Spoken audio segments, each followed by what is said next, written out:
come out of him losing. There's no doubt about that. If he loses these NBA Finals, it would be a third consecutive NBA Finals loss on his resume. That's devastating. It would be a fifth NBA Finals loss overall. That would be devastating. But what would be even worse is if Steph Curry performs and he doesn't. See, that's what can't happen.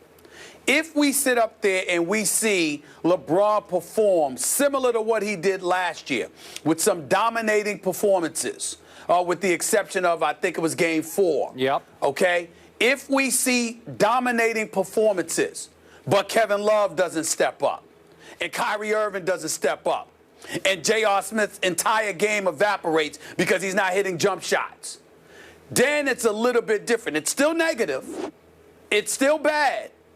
But nothing is worse than if Steph Curry continues to be the Steph Curry that we see, particularly in fourth quarters, and LeBron James is nowhere to be found.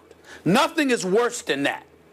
But if LeBron James shows up and performs, and we're able to point to Love getting outmatched by a Draymond Green, and Andrew Bogut and Maurice Spates and Draymond Green are rebounding a basketball, and Tristan Thompson and Love are nowhere to be found, or J.R. Smith shoots 31% from the field and 29% from three-point range again, all right, and Kyrie Irving suddenly can't score, then that's different.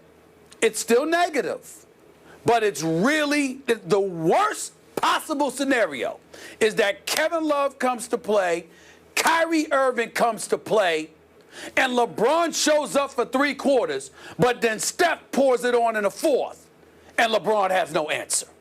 That is the worst case scenario, because not only do you lose the finals, but we can no longer call him King James. You can't be king without a crown. You can't, and you especially can't be the king without a crown if somebody is literally in your face and taking it from you. It'd be one thing if Steph Curry is sitting at home because his team lost, but Steph Curry is on the floor with you. He's the reigning two-time league MVP. You are the one, if you're LeBron, who articulated, eloquently so I might add, the difference between the best player in the world and the most valuable player. You brought that analogy to our attention. You essentially implied that you still believe you're the best in the world, and that just because you didn't win league MVP doesn't mean you're not the best in the world. Then you're going up against that guy in the finals for all the marbles, and he shows up at money time, and there's an APB out for you. That cannot happen. So LeBron has to show up. They need to win. If they don't win, it's going to be bad, but it would be exponentially worse if Steph Curry shows up in the fourth quarter like he has been doing, and we can't find LeBron. That cannot happen. Okay, do I hear you saying that it's possible that LeBron could play great in every, let's say it goes 7 and they lose to Golden State at Golden State in Game 7, but LeBron plays big every game, that he does match Steph shot for shot, fourth quarter, clutch time shot for shot, but he loses closely, and we step back and say, you know, that stage was too big for Kevin Love, or maybe even for Kyrie, I don't know, whatever. Or role players, Cleveland's couldn't stand up to Golden State's role players, whatever. That can happen. Are you saying you'd be okay with that for LeBron? That would not hurt his legacy to fall to 2 and 5? I'm saying his legacy is going to be hurt no matter what. But nothing's worse than if you don't perform. Okay. There is layers to which it can really be bad for you. It would be bad no matter what with a loss, but it would be devastating if he doesn't perform and Steph Curry does along the way to a loss. Okay, now let's look at the glasses half full for LeBron. What would you say if they win this as the underdog? Well, what if they, in 6 games, they close out Golden State in Cleveland? then what would you say about LeBron's legacy at 3 and 4? Would you say it's that much better? It would be significantly better if he performed. Yeah. You can't. Listen, Skip, this is basketball. It's not like football or whatever. The quarterback position is obviously different. But there are so many things that come to football that you can look. A running back that doesn't run for 150 yards in a particular game. A receiver that doesn't catch for 150 to 200 yards in a particular game, or whatever the case may be. There's a lot of things, or a lot, a pass rusher that doesn't get but so many sacks. There's a lot of things that enter the equation.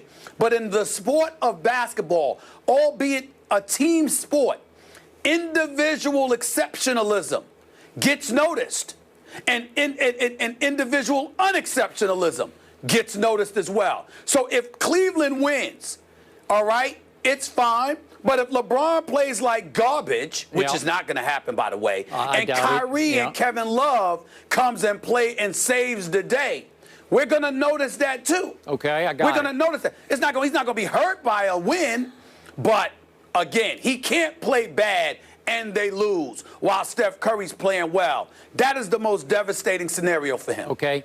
Here's my take on the positive side of this. If LeBron wins and he's the MVP of the finals, to me, and you can say I'm being unfair to say this or hypercritical of LeBron James, I think I'm just being honest. This is my gut feeling. I don't believe that LeBron at this stage of his career, after 13 NBA seasons at age 31, can save his legacy. It's already by Jordan standards. And again, you say it's unfair, but I think from the start, LeBron wanted to be compared to Michael Jordan. That was his goal, was to be better than Michael Jordan. That's when I'm talking about when he came out of high school as the chosen one and chose to wear number 23. My point is, he did have the meltdown 2010 versus Dallas in the finals when they're up 2-1 with home court advantage. And, they flamed out, obviously, and lost 3 straight games and were out of that series. And to me, now I'm looking at it from a Spurs fan's perspective, but I'll never get over Game 6.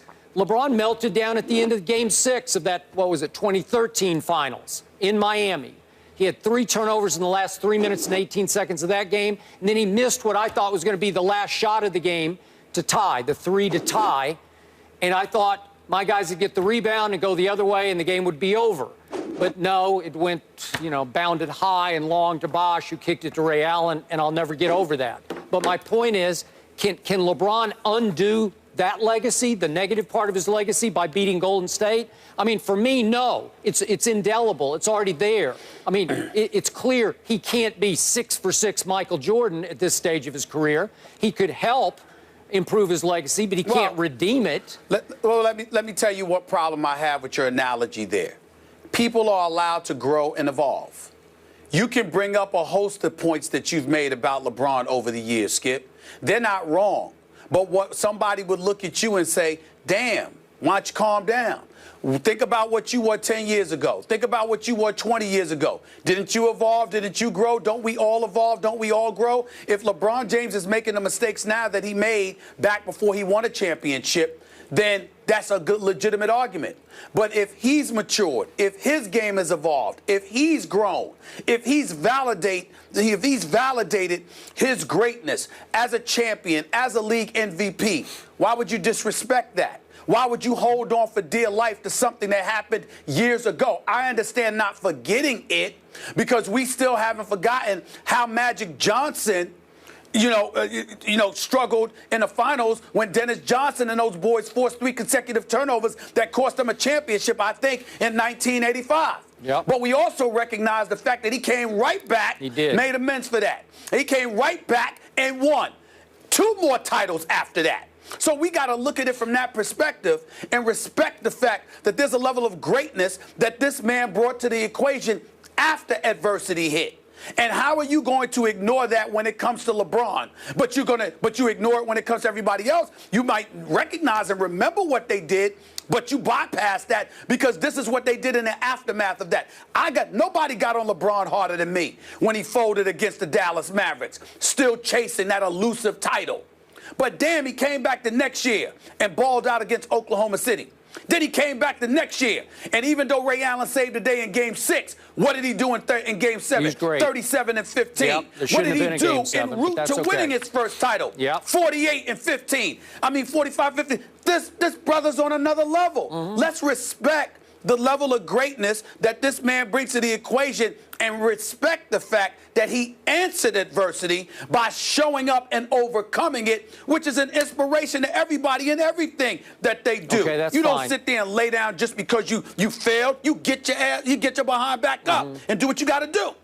Okay, but don't tell me that LeBron could redeem himself to the point that he could be considered greater than Michael Jordan. That's over. Well, who said That's that? out. Nobody said that. I think there are a lot of who is saying blind, this? There are a lot of blind LeBron fans out there still holding on to that. Hold on. You keep bringing it up that people are saying this. Skip, I've heard no one say this. No one.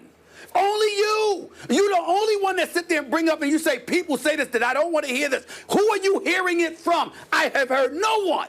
No one. I've covered the NBA for 20 years. I have heard no one say that LeBron James is greater than Michael Jordan. No one. Where is it coming from? That he still would have a chance to redeem himself to the point where you'd step back and say, you know what? He proved over time he had a greater career than Michael. I'm sorry, you can't erase what happened earlier in his career. When anybody talks in that regard, they're talking about the number of NBA Finals appearances one makes. Under no circumstances has any human being that I know discussing basketball. I host a national radio show, Skip. I'm on national television with you. I'm doing Sports Center. I'm at the NBA games. I walk the streets. Skip Bayless, I have heard no human being sit there and say that LeBron James is better than Michael Jordan.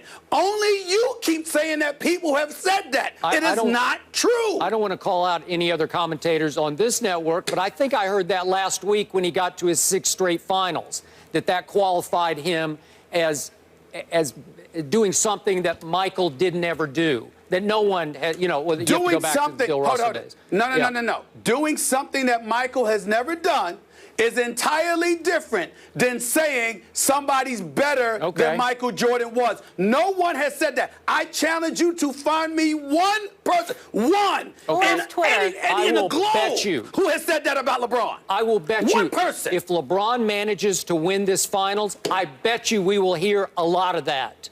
That here he comes, he's salvaged his resume, his legacy, to the point that he could be greater than Michael Jordan. Especially Molly, KrN, let me tell you something right now. Yes. Skip Bayless, I'm going to keep you right where the argument is. You changing it.